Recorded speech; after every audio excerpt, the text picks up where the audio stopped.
நேயர்களே வணக்கம். நீங்கள் கேட்க இருப்பது தினமொரு சிந்தனை நிகழ்ச்சி. ஆம் நேயர்களே, நாள்தோறும் வாழ்வை வளப்படுத்தக்கூடிய கருத்துக்களை நமது தினமொரு சிந்தனை நிகழ்ச்சியின் வாயிலாக நாம் கேட்டு மகிழ்ந்து கொண்டிருக்கிறோம். இன்றைய தினமொரு சிந்தனை நிகழ்ச்சியில் மரியாதை இல்லாத இடத்தில் சற்று ஒதுங்கியே இரு. நாளை உன் மதிப்பு தெரிந்த பின் அவர்களே உன்னை தேடி வருவார்கள். அதுவரை சற்று பொறுமையாயிரு.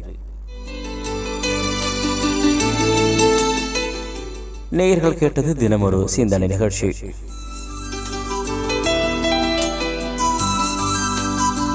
நேயர்களே, தினமொரு சிந்தனை நிகழ்ச்சியிலிருந்து விடைபெறுகிறோம். மீண்டும் நாளை காலை வேறொரு சிந்தனையோடு உங்களை நாடுகிறோம்.